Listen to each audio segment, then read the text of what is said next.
আসসালামু আলাইকুম, মীর তৌফিক হোসেন স্বাগত জানাচ্ছি এনটিভির সন্ধ্যার খবরে। গণপ্রতিনিধিত্ব আদেশ আর পিও সংস্কারের সুপারিশ চূড়ান্ত করেছে নির্বাচন কমিশন।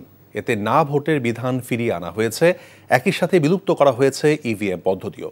আর অনিয়ম পেলে পুরো আসনে নির্বাচন বাতিল করা যাবে। সমান ভোট হলে লটারি হবে না। নির্বাচন কমিশনে বৈঠক শেষে এসব কথা জানান কমিশনার আবুল ফজল মোহাম্মদ সানাউল্লাহ। সাদরিনা খন্দকারকে সাথে নিয়ে আরও জানাচ্ছেন হাসান মাহমুদ। নির্বাচন ভবনে প্রধান নির্বাচন কমিশনার এএমএম নাসির উদ্দিনের সভাপতিত্বে অনুষ্ঠিত হয় গণপ্রতিনিধিত্ব আদেশ আরপিও সংস্কারের সুপারিশ চূড়ান্তকরণের বৈঠক। দিনভর বৈঠকে অপর চার নির্বাচন কমিশনার আব্দুর রহমানেল মাসউদ, তাহমিনা আহমেদ, মোহাম্মদ আনোয়ারুল ইসলাম সরকার ও আবুল ফজল মোহাম্মদ সানাউল্লাহ ছাড়াও কমিশন সচিবালয়ের সচিব আক্তার আহমেদ সহ সংশ্লিষ্ট কর্মকর্তারা উপস্থিত ছিলেন। বৈঠক শেষে না ভোটের বিধান ফিরিয়ে আনা সহ বিভিন্ন সিদ্ধান্তের কথা জানান কমিশনার।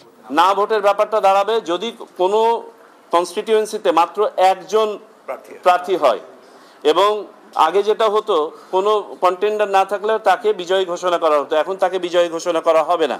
তার he also or she also has to go through election, যেখানে তাকে একটা নায়ের এগেনস্টে ভোট করতে হবে, ঠিক আছে, যাতে করে ভবিষ্যতে এই প্রভিশনটাকে কেউ যেন মিসইউজ করতে না পারে। একই সাথে বিলুপ্ত করা হয়েছে ইভিএম পদ্ধতি, আর অনিয়ম পেলে পুরো আসনের নির্বাচন বাতিল করা যাবে এমন বিধানও রাখা হয়েছে। সমান ভোট হলে হবে না লটারি। স্ব প্রতীক নিয়েই নির্বাচন করবে, দল জোটবদ্ধভাবে নির্বাচন করলেও। আওয়ামী লীগের ব্যাপার আলাদাভাবে কোনো রাজনৈতিক দলকে আমরা টার্গেট করে কোনো সিদ্ধান্ত নেই। আমরা সাম্প্রতিক বাস্তবতায় দেখেছি যে রাজনৈতিক দল নিষিদ্ধ না হলেও কার্যক্রম নিষিদ্ধ হয়, সেই ক্ষেত্রে আমরা স্থগিত করছি এবং এটা আইনের আওতায় ঠিক আছে। রাজনৈতিক দল ও প্রার্থীর আচরণ বিধিমালা 2025 নিয়েও সভায় আলোচনা হয়। Hasan Mahmud, NTV news, Dhaka. 3 দিনের রাষ্ট্রীয় সফরে মালয়েশিয়া পৌঁছেছেন প্রধান উপদেষ্টা অধ্যাপক ডক্টর মোহাম্মদ ইউনূস। আজ স্থানীয় সময় সন্ধ্যা 7:50 কুয়ালালামপুর পৌঁছান তিনি।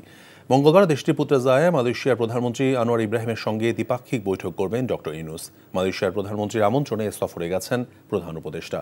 দুই দেশের সরকার প্রধানদের মধ্যে একান্ত বৈঠক অনুষ্ঠিত হবে 12 আগস্ট।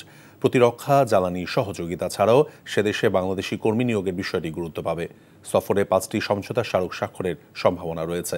13 আগস্ট প্রধান উপদেষ্টাকে মালয়েশিয়ার ইউনিভার্সিটি অব কেরাংসাং সম্মানসূচক ডিগ্রি দেবে। মালয়েশিয়া সফরে বাংলাদেশ সরকারের প্রতিনিধি দলে রয়েছেন পররাষ্ট্র উপদেষ্টা মোহাম্মদ তৌহিদ হোসেন, প্রবাসী কল্যাণ এবং বৈদেশিক কর্মসংস্থান উপদেষ্টা আসিফ নজরুল, বিদ্যুৎ, জ্বালানি ও খনিজ সম্পদ উপদেষ্টা ফজলুল কবির খান, জাতীয় নিরাপত্তা উপদেষ্টা খলিলুর রহমান, প্রধান উপদেষ্টা আন্তর্জাতিক বিষয়ক বিশেষ দূত লুৎফে সিদ্দিকী এবং বিডার নির্বাহী চেয়ারম্যান চৌধুরী আশিক বিন হারুন। দেশ যাতে গণতান্ত্রিক প্রক্রিয়ায় ফিরতে না পারে এবং বিএনপি দেশকে এগিয়ে নেওয়ার পরিকল্পনা যাতে বাস্তবায়িত না হয়, সেজন্য দেশি বিদেশি বিভিন্ন ষড়যন্ত্র চলছে বলে মন্তব্য করেছেন বিএনপির ভারপ্রাপ্ত চেয়ারম্যান তারেক রহমান। তিনি বলেন, মানুষের ভোটাধিকার ভণ্ডুলের নানা ষড়যন্ত্র শুরু হয়ে গেছে। কাউকে হেয় করে নয়, বিএনপি সবাইকে নিয়ে ঐক্যবদ্ধভাবে কাজ করতে চায় বলেও উল্লেখ করেন তারেক রহমান। নওগাঁ থেকে আসাদুর রহমান জয়কে সাথে নিয়ে রিপোর্ট করছেন ইফতেখার রেজা। দীর্ঘ 15 বছর পর নওগাঁ জেলার 11টি উপজেলার প্রায় 1,500 কাউন্সিলরের অংশগ্রহণে অনুষ্ঠিত জেলা বিএনপির সম্মেলন ঘিরে উৎসবমুখর কর্মীরা। সম্মেলনে লন্ডন থেকে অনলাইনে যুক্ত হয়ে বিএনপির ভারপ্রাপ্ত চেয়ারম্যান তারেক রহমান আশাবাদ ব্যক্ত করেন, অন্তর্বর্তী সরকারের ঘোষিত সময়ে জনগণের বহুল প্রত্যাশিত জাতীয় নির্বাচন নিরপেক্ষভাবে অনুষ্ঠিত হবে। তিনি আশঙ্কা করেন, মানুষের ভোটাধিকার ভণ্ডুলের ষড়যন্ত্র শুরু হয়ে গেছে। বিএনপির যেই প্রত্যাশা, বিএনপির যে পরিকল্পনা দেশকে সামনে এগিয়ে নিয়ে যাওয়ার, মানুষের জীবনযাত্রা কিছুটা ভালো করার, এই পরিকল্পনা যাতে বাস্তবায়িত না হতে পারে তার জন্য কিন্তু ষড়যন্ত্র চলছে। একই সাথে দেশ যাতে গণতান্ত্রিক অবস্থায় ফিরে আসতে না পারে, মানুষের ভোটের অধিকার যাতে বাস্তবায়িত হতে না পারে, সেইটাকেও ভণ্ডুল করে দেওয়ার জন্য কিন্তু বিভিন্ন জায়গায় ষড়যন্ত্র চলছে, ষড়যন্ত্র শুরু হয়েছে। তারেক রহমান বলেন, ফ্যাসিবাদী শাসনামলে অত্যাচার নির্যাতনের শিকার হবার পর দলীয় নেতাকর্মীরা যেন এমন কিছু না করে যাতে বিএনপির উপর মানুষের আস্থা নষ্ট হয়। সবাইকে ঐক্যবদ্ধ থেকে দেশ গঠনের চ্যালেঞ্জ নেওয়ার প্রস্তুতির আহ্বান জানান বিএনপির ভারপ্রাপ্ত চেয়ারম্যান। আমরা কাউকে হেয় করে কথা বলতে চাই না, আমরা চাই সবাইকে নিয়ে কাজ করতে, আমরা সকলকে ঐক্যবদ্ধভাবে কাজ করতে, আমরা সকলের মতামতকে সম্মান জানাতে চাই। কিন্তু গত 6 মাস 1 বছর ধরে যারা সংস্কারের কথা বলছেন তাদের বহু আগে আপনি সংস্কারের কথা বলেছেন। 31 দফা বলেন বা এই সংস্কার কর্মসূচি কেন দিয়েছিলাম? কারণ বিএনপির দেশ পরিচালনা করার অভিজ্ঞতা আছে। দেশের শিক্ষা, স্বাস্থ্য, কৃষি, অর্থনীতি সহ সব ভঙ্গুর খাতে যাতে প্রাণ ফিরিয়ে আনা যায় সে পরিকল্পনার কথাও জানান তারেক রহমান। Iftekhar Reza, NTV news, Dhaka. রাজধানী মৌচাকে ডাক্তার সিরাজুল ইসলাম মেডিকেল কলেজ ও হাসপাতালের পার্কিংয়ে একটি প্রাইভেট কারের ভেতর থেকে 2 যুবকের মৃতদেহ উদ্ধার করেছে পুলিশ। তারা হলেন গাড়িটির চালক জাকির হোসেন এবং তার সঙ্গী মিজান। উভয়ের বাড়ি নোয়াখালীর চাটখালীর ধোবাতলিতে। মরদেহ দুটির মুখ এবং মাথা থ্যাতলানো ছিল, শরীরের বাকি অংশ অক্ষত থাকায় বিষয়টি রহস্যজনক বলছে পুলিশ। নাহিদ প্রিন্সের রিপোর্ট। রোববার ভোর 5:40 সিসিটিভি ফুটেজে দেখা যায় মৌচাকের doctor Sirajul Islam medical college ও হাসপাতালের পার্কিংয়ের বেসমেন্ট 2-তে ধীরে ধীরে ঢুকছে একটি প্রাইভেট কার। সে সময় গাড়িটিতে ছিলেন 3 জন। গাড়ির মালিক জোবায়ের আহমেদ সৌরভ, চালক জাকির হোসেন ও সঙ্গী মিজান। গাড়ির মালিক পুলিশকে জানান হাসপাতালে চিকিৎসাধীন এক আত্মীয়কে দেখতে গিয়েছিলেন তিনি। এ সময় গাড়ির চালক ও তার সঙ্গী বেসমেন্টেই অবস্থান করছিলেন। ঘন্টার পর ঘন্টা একই জায়গায় দাঁড়িয়ে থাকা গাড়িটি নজরে আসে হাসপাতালের নিরাপত্তা কর্মীদের। সোমবার বেলা 11টার দিকে কাছে যেতেই ভেতর থেকে তীব্র দুর্গন্ধ পান তারা। গাড়িটি ভেতর থেকে ছিল তালাবদ্ধ।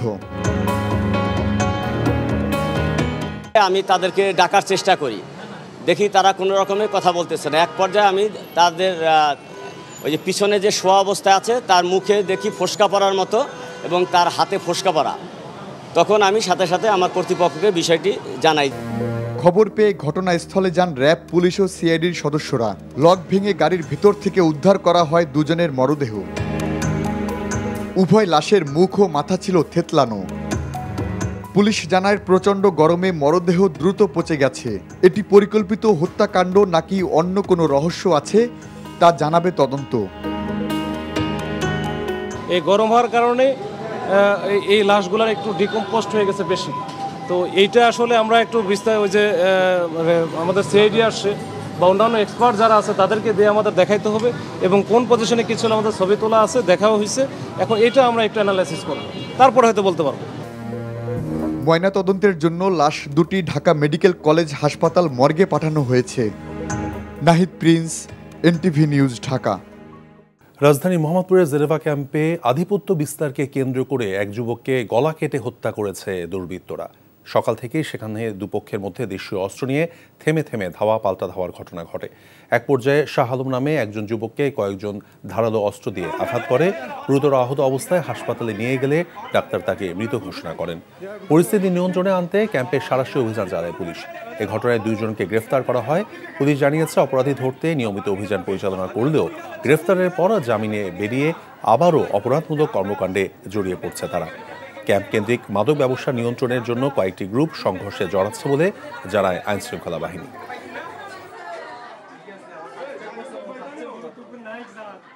একটা দুঃখজনক ঘটনা ঘটে গেছে, এই জন্য আমরা আরো অভিযান চলবে। এই যে নামগুলো আমরা বললাম, বেশ কয়েকজনের নাম উঠে আসছে যারা এটার ধরেন যে মাস্টার মাইন্ড। প্রত্যেকের বিরুদ্ধে অসংখ্য মামলা আছে, অসংখ্যবার এদের ধরা হয়েছে, কিন্তু তারা ওই যে আইনি প্রক্রিয়া বের হয়ে আসে, আবার যুক্ত হয়ে আমরা আবার ধরবো, আবার তাদের বিরুদ্ধে কঠিন অ্যাকশন নেওয়া হবে।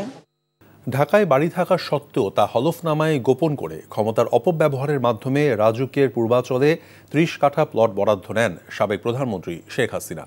আর প্রধানমন্ত্রীকে খুশি করতেই রাজুক সহ সংশ্লিষ্ট সরকারি কর্মকর্তারা অবৈধভাবে শেখ হাসিনা পরিবারকে এসব প্লট বরাদ্দ দেন। সোমবার এমন অভিযোগে শেখ হাসিনা তার পরিবারের বিরুদ্ধে আদালতে সাক্ষ্য দেন দুদকের 3 জন কর্মকর্তা। এই 3 মামলায় আগামী 26 আগস্ট 15 জন সাক্ষ্য দেবেন। সোমবার ঢাকার 5 নম্বর বিশেষ জজ আদালতে শেখ হাসিনার বিরুদ্ধে প্রথম দিনে সাক্ষ্য দিতে আসেন মামলার বাদী দুদকের 3 জন কর্মকর্তা। ক্ষমতার অপব্যবহার করে রাজুক আইন ভঙ্গ করে শেখ হাসিনা এবং তার পরিবার রাজুকের 30 কাঠা প্লট বরাদ্দ নেন বলে সাক্ষ্য দেন তারা।